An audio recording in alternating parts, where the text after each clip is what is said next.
맥스 루케이더 목사님은 그의 책에서 예수 믿는 사람에게는 광야는 숙명이다 라고 말했습니다.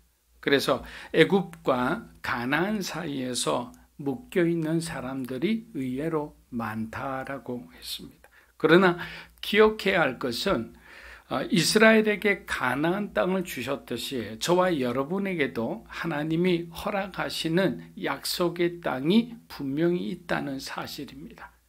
그렇게 라합이 자신의 전부를 걸어 살 소망을 붙잡았듯이 우리도 그리스도 예수를 붙잡고 그분께 올인해야만 우리에게 허락되어진 그 약속의 땅을 밟을 수 있다는 것입니다. 물론 이스라엘 백성이 광야에서 40년을 지내고 난 뒤 요단강을 건널 수 있었던 것으로 보아 이 광야의 길, 약속의 땅으로 가는 길은 쉽지 않은 길임은 틀림이 없습니다.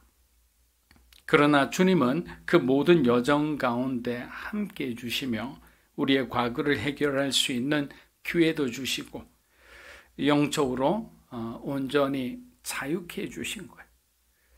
그리스도의 십자가는 수많은 그리스도인들에게 진정한 자유와 진리의 길을 보여주셨고 주님의 부활은 그리스도인들에게 새 생명을 주셨습니다.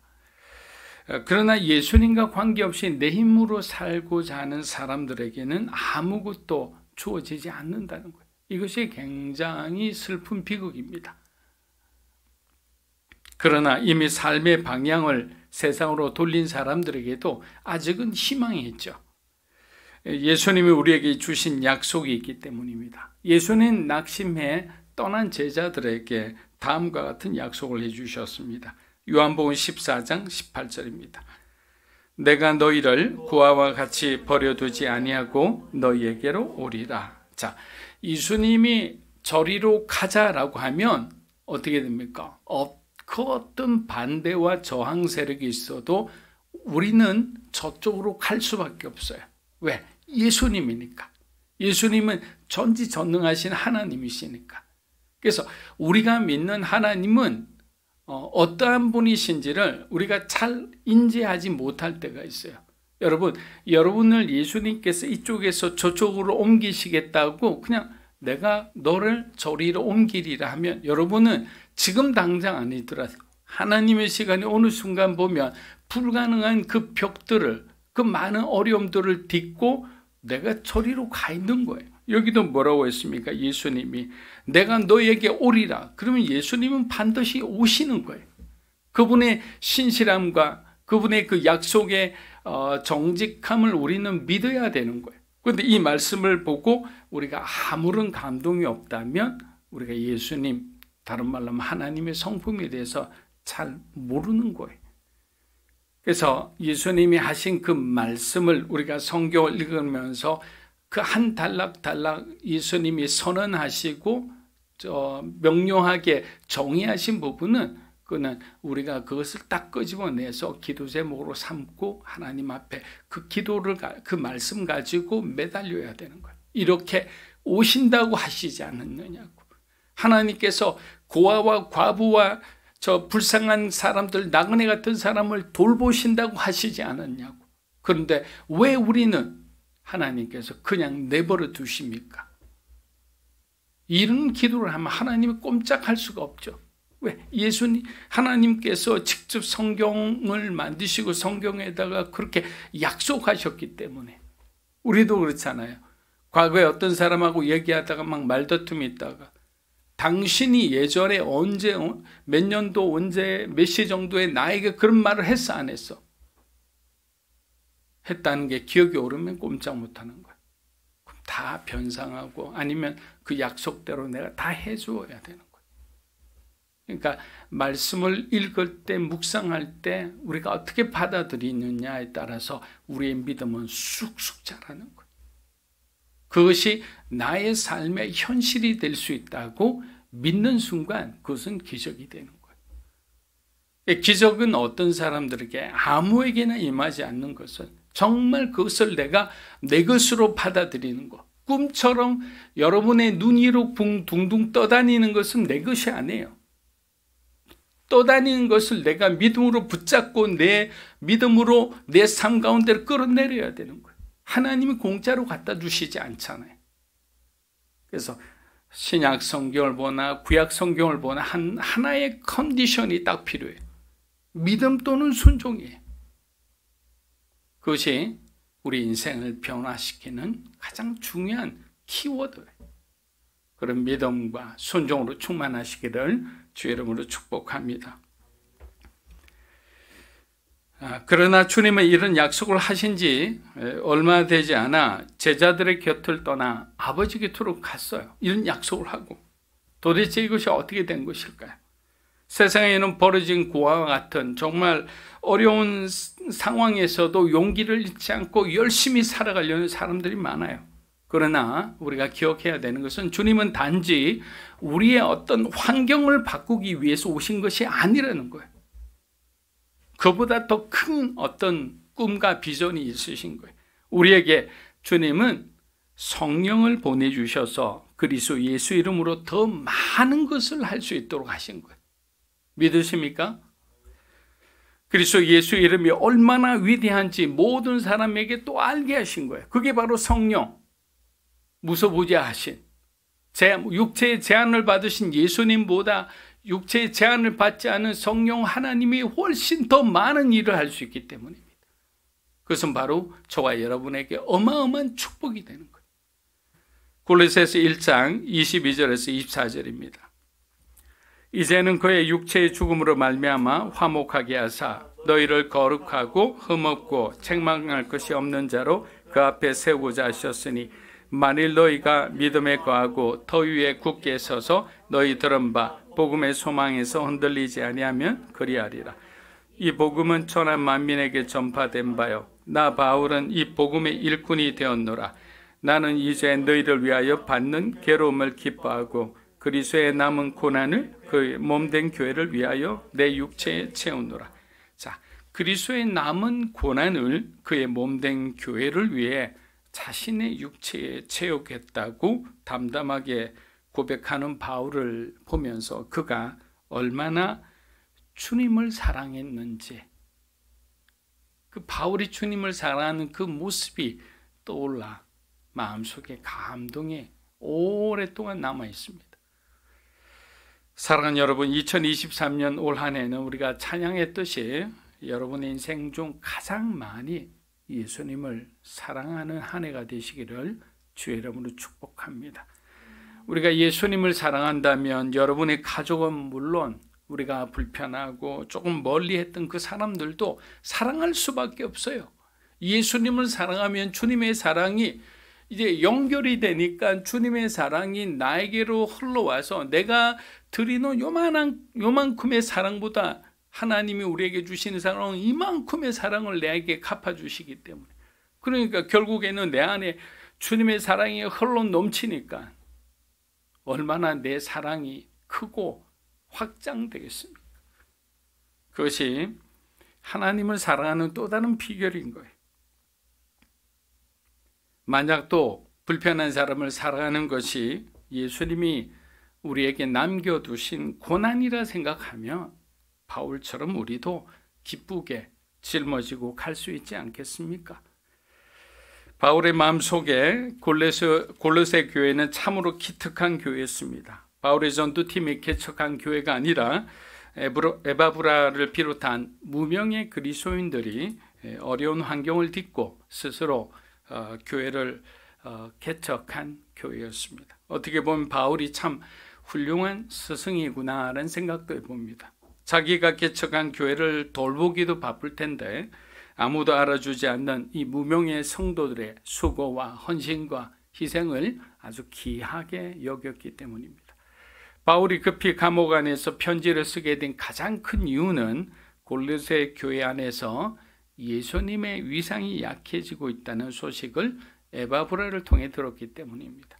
당시 골로새 교회의 공동 목회자였던 에바브라는 이 문제 때문에 아주 수천 킬로나 떨어진 로마까지 그 긴 여정을 마다하지 않고 바울을 찾아 조언을 구하였던 것입니다. 그의 얘기를 들은 바울은 성도들에게 잘못된 가르침에서 나올 것을 권면합니다. 골로새 거짓 교사들이 가장 먼저 한 행동은 뭔가 우리가 잘 기억해야 됩니다. 그리스도 중심으로 살아가려는 성도들의 신앙을 흔들어대는 거예요. 그 신앙을 무너뜨리는 것이 이 사단이 하려고 하는 가장 큰 목적이다. 그리고 그리스도의 신성을 모호하게 만들어버림으로 예수님의 권위를 추락시키는 거예요. 우리 그런 말을 하잖아요. 흔히요. 메시지를 혼란시키기 위해서는 메신저를 공격한다고.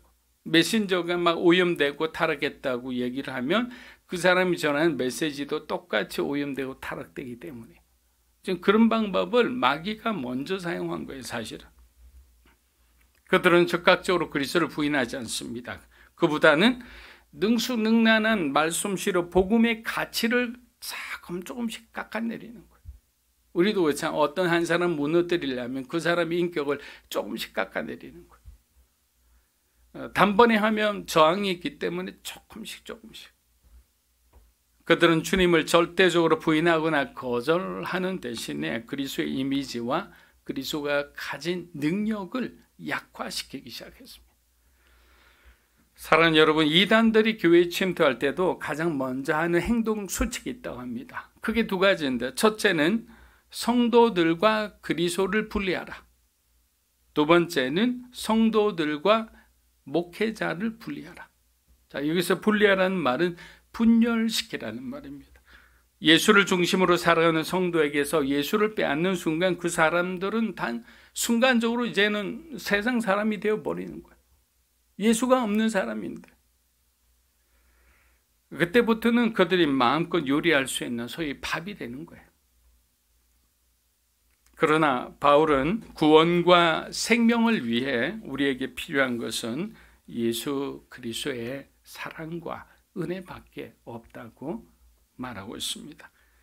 사랑하는 여러분, 우리가 예수님 위에 다른 것에 사실 더 몰입하는 것은 좀 주의해야 됩니다. 어떤 취미라든지 내가 좋아하는 어떤 것에 너무 몰입하다 보면 사실 성경 읽을 시간도 없고요. 아니면 큐티할 시간도 없고요. 뭔가 내가 하나님을 위해서 일할 시간을 세상 내가 몰입하고 내가 좋아하는 것에 다 빼앗겨 버리는 거예요. 저도 어느 날 평일 같은 날, 좀 쉬는 날 같은 경우에 보면 이 균형을 못 잡아서 하나님보다 어떤 세상적인 좋은 어떤 그런 것에 내 시간이 많이 빼앗기는 것을 봅니다. 한순간인 거예요.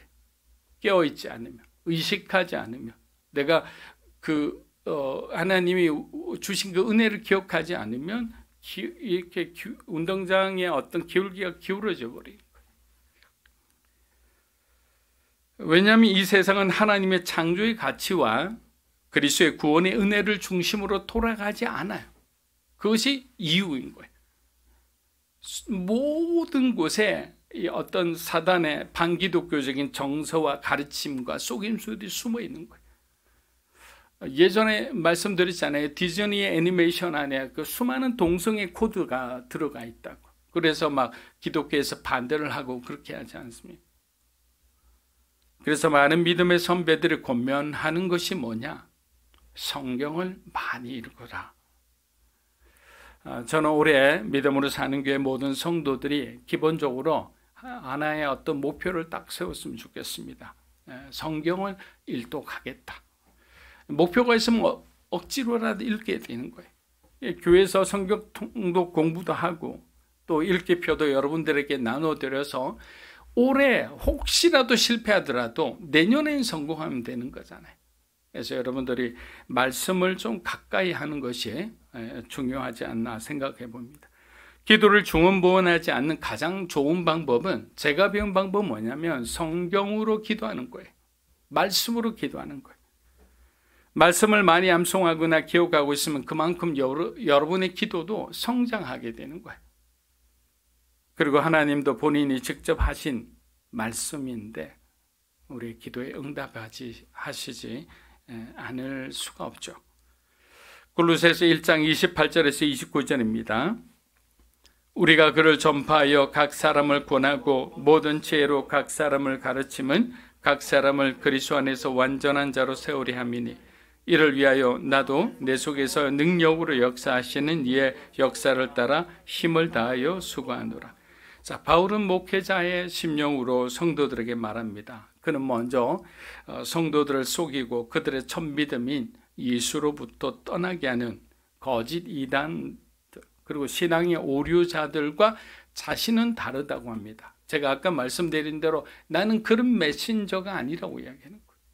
그들은 사악한 무리들이다. 마귀로부터 온 자들이지만 나는 하나님이 나를 이렇게 하나님이 나를 부르신 사람이다. 이렇게 얘기하는 거예요. 그래서 그는 자신의 정당성을 그리스도께서 내게 주신 사명에 있다라고 이야기하는 거예요. 사랑하는 여러분, 하나님은 저와 여러분이 그리스도 안에서 완전한 자의 삶을 사시기를 원하죠. 이렇게 살기 위해서는 우리의 삶이 어떻게 됩니까? 예수님만을 의지하며 살아가야 되는 거예요. 예수님의 은혜를 기억하며 살아가야 되는 거예요. 왜 바울을 비롯해 예수님의 제자들이 병을 고칠 때, 귀신을 쫓을 때 뭐라고 얘기합니까? 제일 먼저 내가 나사렛 예수 그리스도의 이름으로 명하노니 이러잖아요. 그냥 고친 적이 없어요. 그들은 무조건 예수 그리스도의 이름을 먼저 얘기를 해요. 왜? 그곳에 능력이 있기 때문이에요. 예수 이름에 하나님의 약속이 있기 때문이에요. 예수 이름에 예수님의 사랑이 있기 때문이에요. 사랑이 필요한 자에겐 사랑을 주고, 능력이 필요한 자는 능력이 주고, 치유가 필요한 사람에겐 치유를 하는 거예요. 그래서 예수 그리스도의 이름을 우리가 외칠 때, 의지할 때, 그리스도의 이름 안에 있는 그 약속을 믿고 나아갈 때 인생은 달라지는 거예요. 근데 항상 가려워지는 거죠. 의심이 되는 거예요. 상처와 아픔과 여러분의 어떤 우울한 미래가, 이런 것들이 자꾸 다 우리 인생을 가리게 되는 거예요. 고린도후서 5장 7절에서 10절입니다. 이는 우리가 믿음으로 행하고 보는 것으로 행하지 아니함이라. 우리가 담대하여 원하는 바는 차라리 몸을 떠나 주와 함께 있는 그것이라. 그런즉 우리는 몸을 떠나 있든지 주를 기쁘시게 하는 자가 되기를 힘쓰노라. 이는 우리가 다 반드시 그리스도의 심판대 앞에 나타나게 되어 각각 선악간에 그 몸으로 행한 것을 따라 받으려 합니다. 아멘. 사랑하는 여러분, 바울의 신앙을 한마디로 표현하라고 하면 저는 코람데오다라고 하고 싶습니다. 코람데오는 라틴어로서 하나님의 현존 앞에서, 하나님의 면전 앞에서, 하나님의 임재 앞에서 이런 식으로 우리가 해석할 수 있습니다. 유명한 영어로 처음에 성경을 번역한 그 윌리엄 틴데일은 성경을 영어로 번역하는 것이 하나님 앞에서 옳다는 신념으로 결국 유능했던 그의 인생이 화형에 처하는 그런 운명을 맞고 맙니다. 만일 그가 사람들 앞에서 보기 좋은 그런 어떤 길을 택했다면 목숨은 부재했겠지만 당대 최고의 성경학자로 지금까지 존경받는 위치에 있지는 못했을 겁니다. 바울은 사람들 앞에서 사람들의 눈치를 보며 행하는 것이 참된 신앙이 아니라 하나님 앞에 서서 주를 기쁘시게 하는 자가 참된 신앙임을 가르쳐주고 있습니다. 그렇기 때문에 코람데오의 삶은 하나님께 숨길 것이 아무것도 없는 삶입니다. 동시에 하나님이 나를 보고 계신다고 생각하니까 나의 작은 흔들림조차도 어떻게 되는 거예요? 나의 신앙이 잡아주는 거예요. 안 돼. 하나님이 보고 계셔. 사랑하는 여러분, 2023년 한 해는 사람을 좋게 하는 것이 아니라 하나님을 기쁘시게 하는 그런 코람데오 신앙으로 여러분이 한번 도전해 보시기를 주의 이름으로 축복합니다. 골로새서 3장 15절입니다. 그리스도의 평강이 너희 마음을 주장하게 하라. 너희는 평강을 위하여 한 몸으로 부르심을 받았나니 너희는 또한 감사하는 자가 되라. 자, 그리스도의 평강이 너희 마음을 주장하게 하라는 바울의 말은 예수 그리스도께서 오신 목적은 하늘의 평강을 그리스도 예수를 믿는 모든 사람들에게 주기 위함이다라는 거예요. 그래서 예수님이 오시지 않았다면 우리는 하나님 주시는 그 평강을 맛볼 수가 없는 거예요. 그렇게 예수를 믿는 자가 누리는 평강과 세상 사람들이 말하는 그 평강은 본질적으로 큰 차이가 있는 거죠. 그들의 평강은 굉장히 조건적이고 제한적입니다. 어떤 환경이 바뀌고 사람이 바뀌고 어떤 조건이 바뀌면 평강이 깨어지죠. 전쟁이 일어날 수도 있는 거예요. 그러나 하나님이 주시는 평강은 영원한 거죠. 완전한 평화를 이야기하는 겁니다. 그런데 이것을 헬라 원어로 직역을 하면 이런 뜻이 됩니다. 그리스도의 평화를 너희의 마음의 심판관으로 세우라. 자, 그리스도의 평화를 너희의 마음의 심판관으로 하라. 여기서 심판관은 운동 경기에서 사용하는 용어를 사용했어요, 바울이. 자, 경기 중에 심판은 뭡니까? 승패를 가릴 수 있는 아주 결정권을 가진 사람이에요.